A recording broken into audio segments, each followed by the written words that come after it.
Kondisi ini menyebabkan gagasan pariwisata berkelanjutan tidak lebih hanya menjadi jargon semata, tanpa diiringi gagasan dan implementasi yang selaras dengan prinsip-prinsip keberlanjutan itu sendiri.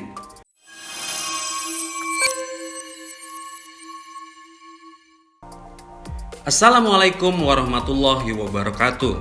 Kembali berjumpa dengan saya, Agung Yoga Asmoro, pada channel youtube.com/agungyoga. Pada video yang lalu, saya sudah membahas tentang sejarah pariwisata berkelanjutan. Kali ini, saya hendak melanjutkannya dengan pembahasan terkait dengan paradoks dari pariwisata berkelanjutan. Yuk, simak video ini. Bagi yang belum, jangan lupa untuk memberikan like dan subscribe channel ini. Apresiasi Anda sangat saya hargai.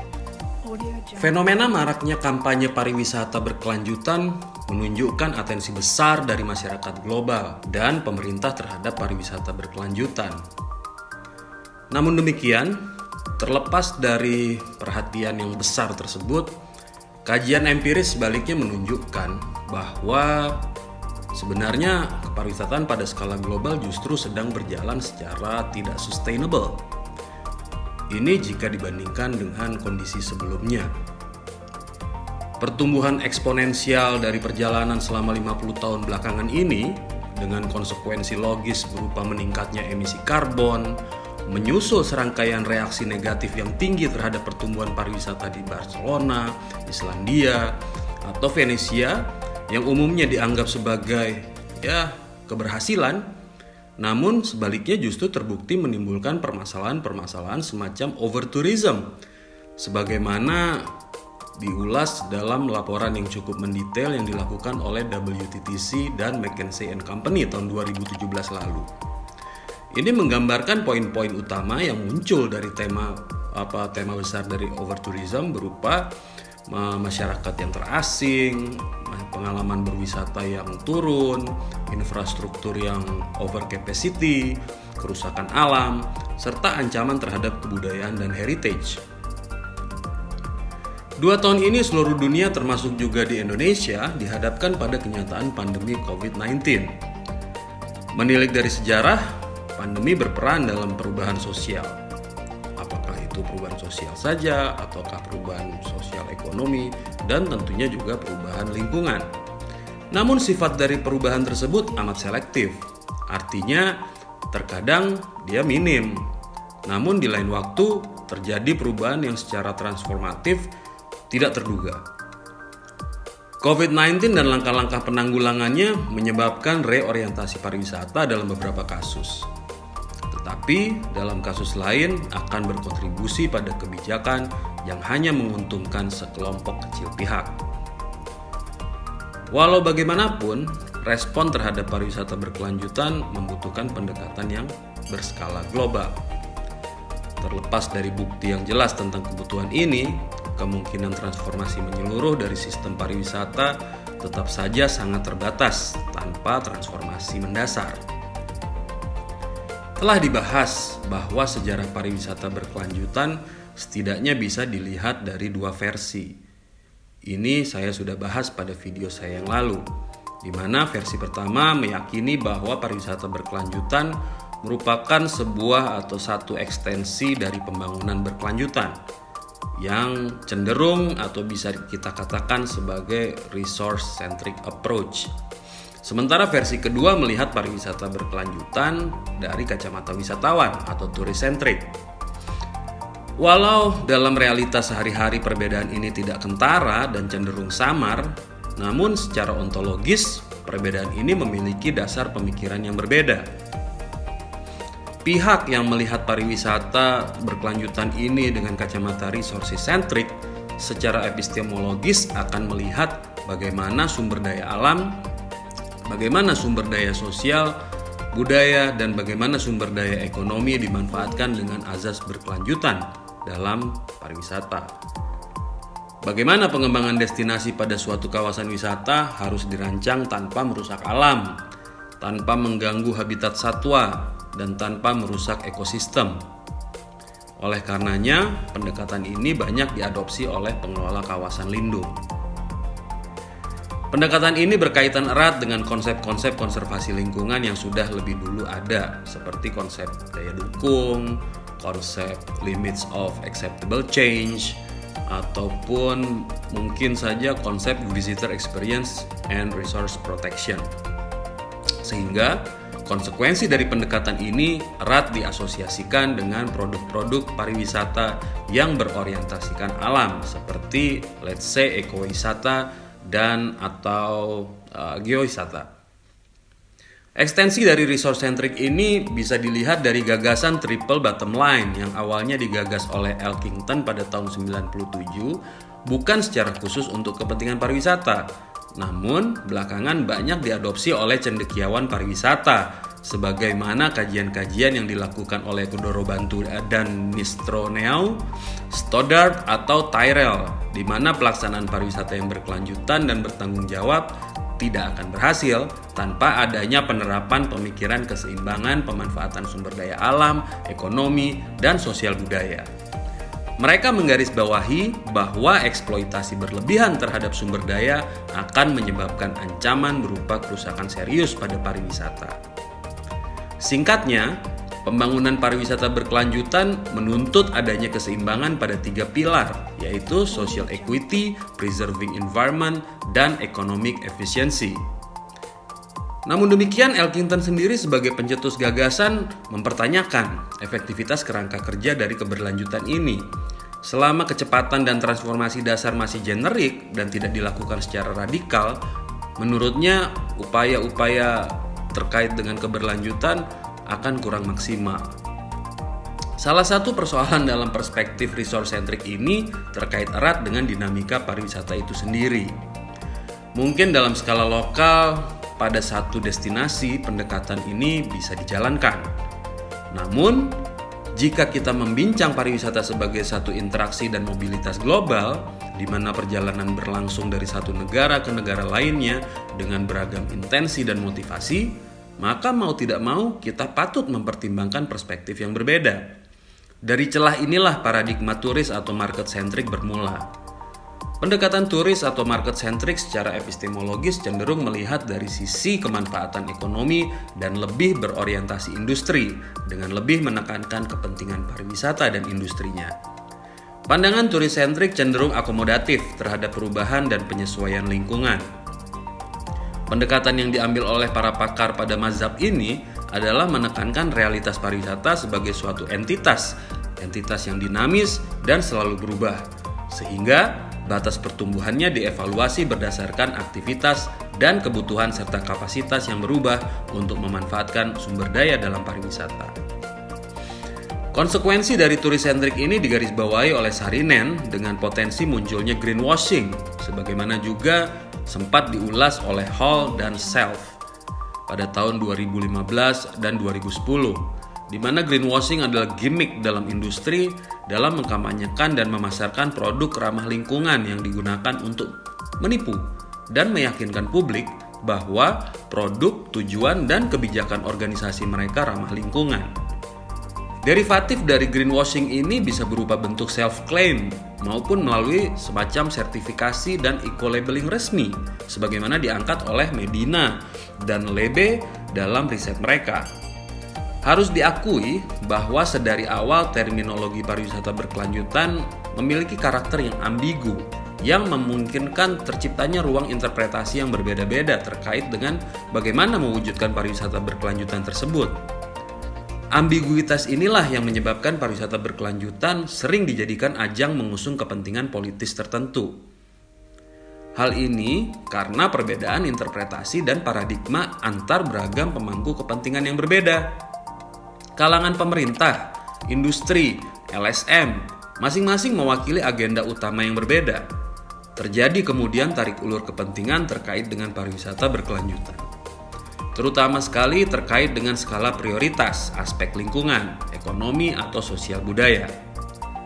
Kita lihat saja, pemerintah pada suatu negara A bisa jadi lebih melihat pariwisata berkelanjutan sebagai jalan keluar dari krisis lingkungan. Sementara pada negara B melihatnya lebih fokus sebagai jalan keluar bagi perekonomian. Sementara di dalam pemerintah sendiri kemungkinan interpretasi pariwisata berkelanjutan bisa berbeda antara satu institusi dengan institusi lainnya. Anggap saja dalam misalkan Kementerian Lingkungan Hidup dengan Kementerian Pariwisata, bisa jadi terjadi perbedaan. Ditambah lagi dengan percepatan kondisi neoliberal, perdagangan bebas, dan upaya meningkatkan budaya konsumtif, maka paradigma pariwisata berkelanjutan turis-sentrik ini turut menjadi agenda perusahaan-perusahaan multinasional nih. Selain paradigma resort-sentrik dan turis-sentrik, sebenarnya terdapat setidaknya satu lagi paradigma pariwisata berkelanjutan yang muncul belakangan. Paradigma ketiga ini adalah community-centric. Walau dalam pariwisata berkelanjutan pandangan ini muncul belakangan, namun sebenarnya paradigma ini sudah lama dianut oleh para cendekiawan, terutama mereka-mereka yang memiliki latar belakang edukasi berupa atau dari latar sosiologi dan studi etnografi. Buku Rural Development, Putting the Last First yang diterbitkan pertama kali pada tahun 83 dan ditulis oleh Robert Chambers merupakan salah satu referensi akademik populer yang mengusung paradigma community-centric ini.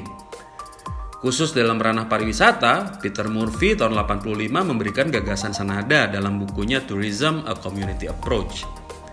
Walau awalnya gagasan ini tidak secara khusus membahas tentang pariwisata berkelanjutan, namun setidaknya memberikan landasan awal yang kuat bagi para cendekiawan pariwisata berkelanjutan yang mengusung paradigma ini. Contoh-contoh paradigma community-centric ini banyak diangkat oleh peneliti-peneliti yang mengkaji wisata pedesaan atau rural tourism. Umumnya mereka-mereka menekankan pentingnya pembangunan pariwisata untuk manfaat masyarakat. Dalam konteks pariwisata berkelanjutan, paradigma community-centric ini kemudian terkait erat dengan kondisi over-tourism, di mana realita pertumbuhan eksponensial pariwisata tidak lagi bisa dikatakan berkelanjutan. Penolakan masyarakat terhadap pariwisata yang terjadi di banyak tempat seperti di Spanyol, Venesia, ditambah dengan emisi karbon yang tinggi, terciptanya atau kondisi degradasi lingkungan akibat pariwisata, dan hal-hal buruk lain yang terjadi pada lingkungan dan sosial akibat pariwisata memunculkan pentingnya degrowth dalam pariwisata. Hall pada tahun 2009 sudah menyarankan bahwa perspektif degrowth untuk mengatasi transisi pariwisata menuju steady state economy yang digambarkan dengan terciptanya pembangunan secara kualitatif dan tidak melulu mengukur segala pertumbuhan secara agregat kuantitatif yang ujung-ujungnya merugikan lingkungan hidup. Hall selanjutnya juga menjelaskan bahwa degrowth jangan dibayangkan sebagai pengurangan jumlah, namun meletakkan penekanan pada the right sizing. Namun demikian, dalam rencana pariwisata banyak negara, sebut saja Indonesia, target terhadap peningkatan jumlah wisatawan, penerimaan devisa, dan parameter-parameter ekonomi kuantitatif lainnya masih tetap menjadi rujukan utama. Lebih jauh, hal senada seperti otoritas pariwisata yang menyusun strategi untuk menumbuhkan pasar wisata, meningkatkan kunjungan, memacu pengeluaran yang lebih besar, dan mendorong kunjungan berulang terjadi karena melihat pertumbuhan sebagai logika kapitalisme neoliberal dan lebih dilihat sebagai alat politik praktis untuk meningkatkan probabilitas elektabilitas di masa pemilihan yang akan datang. Realitas kepentingan politik praktis 5 tahunan ini menjadi salah satu jika tidak penyebab utama yang berseberangan secara fundamental dengan gagasan dasar dari berkelanjutan itu sendiri. Di satu sisi, pariwisata berkelanjutan menuntut orientasi pembangunan dijalankan dengan kerangka berpikir jangka panjang. Sementara di sisi lain, perpolitikan praktis hanya melihat apa yang menguntungkan bagi kelompok mereka selama periode masa jabatan. Belum lagi jika kebijakan-kebijakan yang dihasilkan harus pula mempertimbangkan politik balas budi yang mengakomodasi kelompok tertentu yang turut berkontribusi dalam pemenangan saat kampanye. Kenyataan ini menghasilkan kebijakan pembangunan khususnya pariwisata yang hanya berorientasikan jangka pendek dan pemenuhan keuntungan ekonomi dan finansial semata.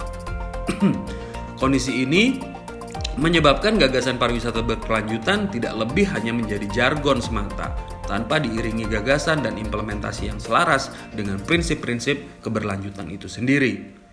Tentunya etika pembangunan yang melihat pariwisata hanya sebagai sarana pertumbuhan ekonomi berseberangan dengan nilai dan etika community centric yang menekankan pada aspek-aspek perencanaan partisipatif, penetapan tujuan dan batas pariwisata melalui negosiasi dan partisipasi masyarakat setempat secara bottom up, serta menempatkan kemanfaatan masyarakat lokal sebagai fokus utama dari tujuan kebijakan.